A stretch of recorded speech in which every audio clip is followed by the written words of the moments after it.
It's the annual Purim schmooze.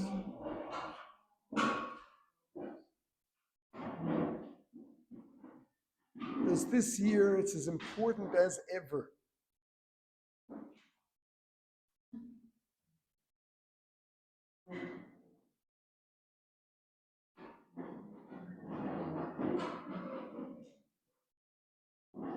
We're at war.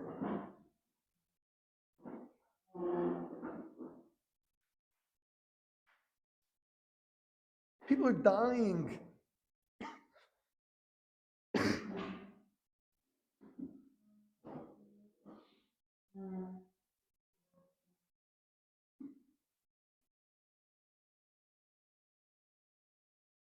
Wives and children are wondering if they'll ever see their husband and father again.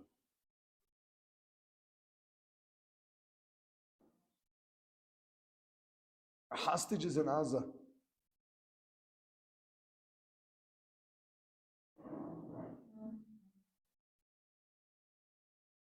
This doesn't feel right to rejoice.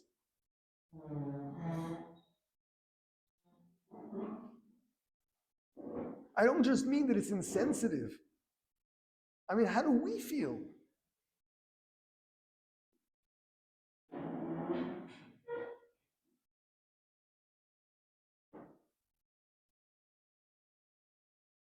So first of all, if this didn't bother you, shame on you.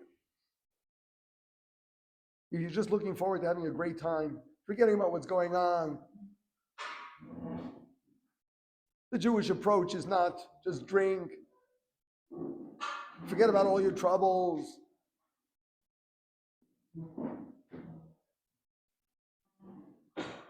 Come on, we're immature people.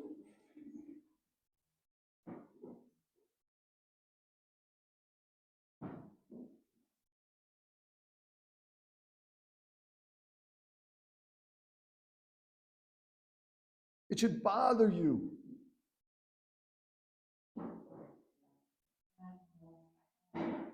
How do we celebrate Purim?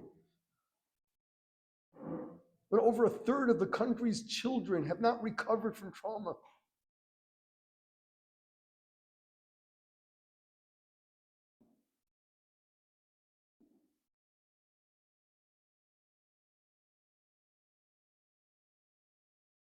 And the answer is that that's why we need Purim. No, not just to drink so you can forget about it. No, we're not like that.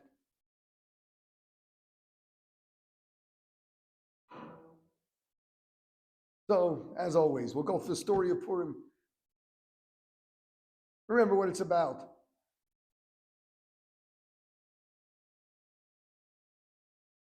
The Megillah has two parts to it.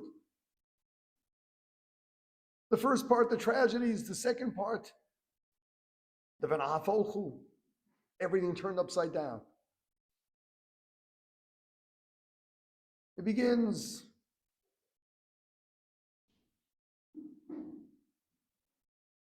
the feast. Vashti is executed. Esther becomes the queen, which you gotta appreciate, was a tragedy for the Jewish people. The Megillah speaks of Esther as the niece of the Gadol Hador of Mordechai. But the Gemara tells us this was his wife as well.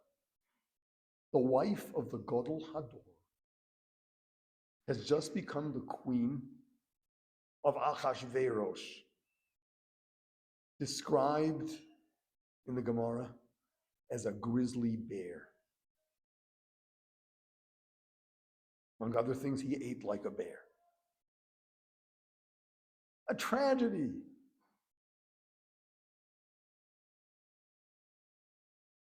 Second tragedy is, of course, Haman. He's elevated. There's an edict. Everyone's got to bow to him. So just to spite the Jews, he puts his little idol around his neck. He gets his kicks watching Jews bowing down to him, but it looks like they're bowing to an idol. Now, just that you know, a Jew's got to give his life rather than bow down to an Paganism is something that is just intolerable under any circumstances, even if your life is at stake. How about looking as if you're bowing to this idol? Technically, this is Maris Ayin of Avodah Zarah. Actually, two opinions of the Rishonim. The halach is you don't have to give your life for it. Mordechai was more stringent. He wouldn't bow. Haman takes it personally. He wants to kill him, but it's beneath him to have a personal enemy. So he turns this into an ideology. No, it's the Jewish people. This whole people, they are not good for the Persian Empire.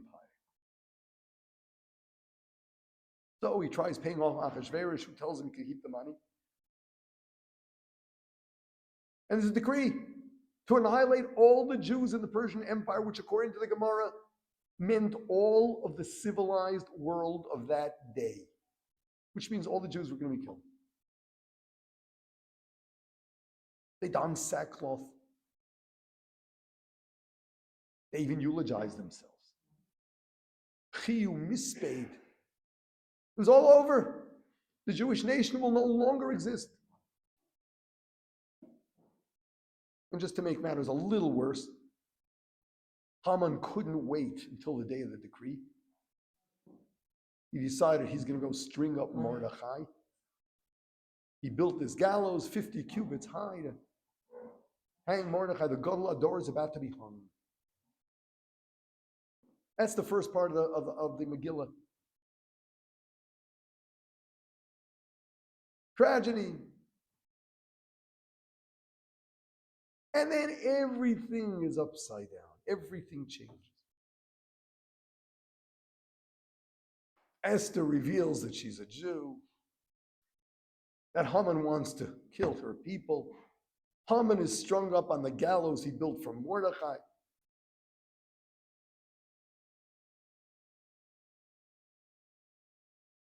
What about the decree? And this is the part of the Megillah I always point out because you can miss it so. What's with the decree?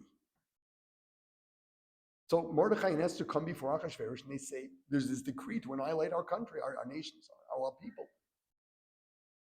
So Achashverosh answers them, I can't help you. There's nothing I can do.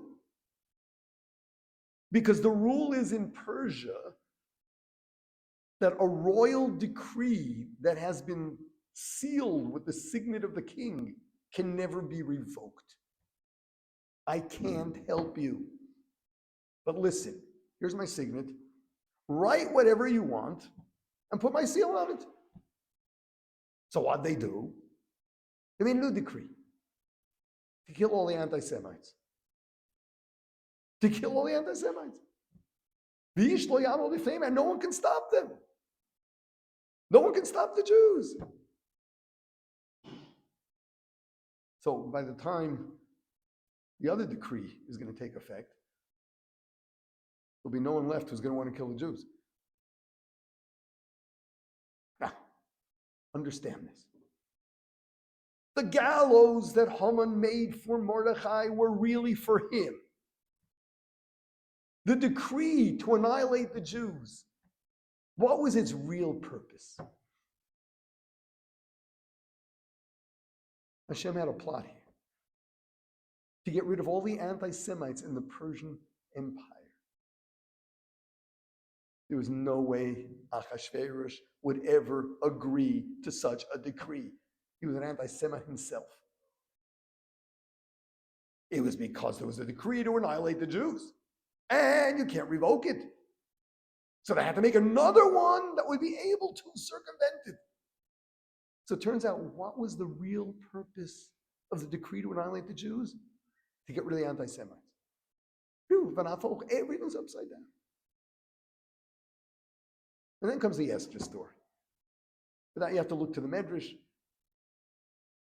Beis Meir in Rosh Hashanah claims it's a machlokas, the Bavli and the Medrash, but the Medrash says it straight out. Esther bore a child to Achashverosh. Who was this? Darius II. In other words, this plot was to plant a Jewish king in the Persian Empire. And what did Darius do? He was the one that allowed the Jews to return to Yerushalayim and rebuild the temple. What happened was they originally got permission. They began, and the anti-Semites, the Kosvei Sitna, the ones who wrote hate letters, they said that the Jews are rebelling. They want to rebuild their own monarchy. So the king stopped it. Along comes Darius, and he resumes the building of the Beis HaMikdash, which means that this whole plot was Hashem just orchestrating stuff to see to it the anti-Semites would be gotten rid of,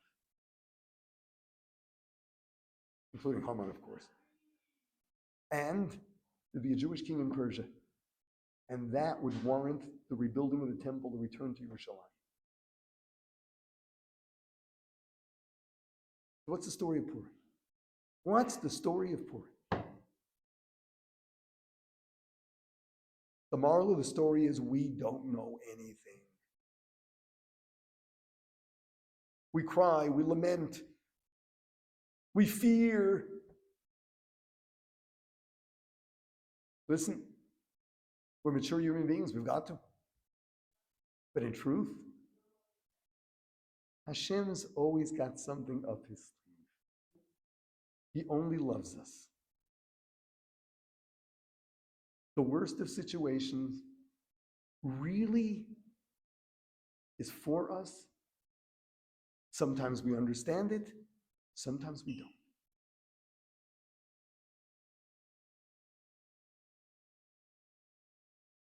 King David writes the psalm, Shir Hamalos, Shuv Hashem es Shivas Zion, while Hashem will return the captivity of Zion.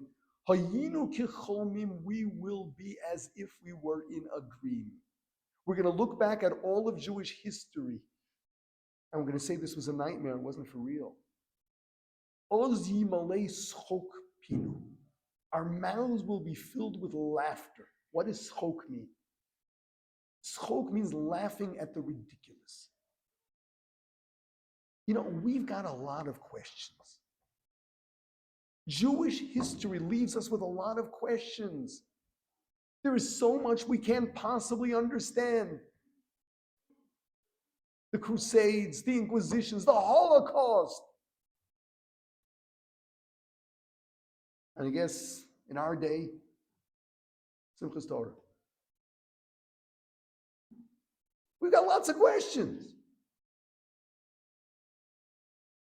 And Hashem owes us answers.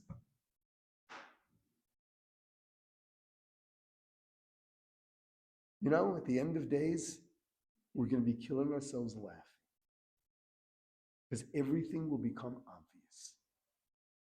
We are going to understand once and forever that everything Hashem did was the greatest.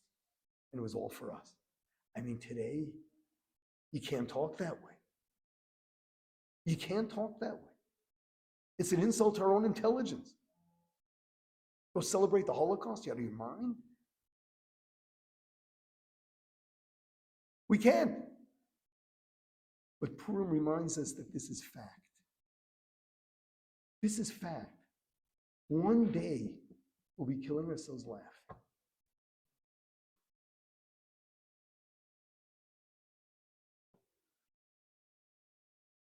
On Purim, during the war, daily tragedies, a whole country in disarray, fears, we don't know what's next. Oh, do we need Purim? A reminder. Yes, take it seriously, but not on Purim. On Purim, you have to remember. With all the pain and all the uncertainty, it's all part of a plot. Hashem is leading us in the direction of rebuilding the Jewish nation to a level it hasn't been at. How he's doing, we have no clue. We don't understand how that is possible. We have no way of understanding. But we have the confidence that one day we will. You know why people get drunk? Not to run away from the tsaras, as an expression. As an expression that when we're sober, we don't really know anything. What we see is all superficial. Maybe when we're drunk, we can see straight. I tell people, the avoda of Purim is first examine your own life. Think about all the challenges you've gone through. And try to think about what they did for you and how Hashem has built you to become the person you are. And then make a list of the challenges and the pain that you have no explanation for. And you can add to that all the suffering of the Jewish nation. And then take out your list on Purim and drink a l'chaim to every one of them. Because on Purim we know the truth. On Purim we know this is all part of a plot. Hashem is leading us to a good place. We can't understand it. We can't understand it, and we can't live this way all the time. You've got to use your intelligence. But on Purim we know the truth. It's all superficial. I'll have to add, well, this is so true, and yes, we need Purim this year more than ever. I don't see it so appropriate to go dancing in the streets. It doesn't look good. Not everyone understands what Purim is about. But if you're going to go visit people who are suffering, help cheer them up and remind them of the story of Purim and how everything we lamented was really the best thing for us. And we can't understand it today, but we are confident we will one day understand it. May we merit the day that we don't have to get drunk to see the answers. Be zoche to the Geula Shalema b'meher.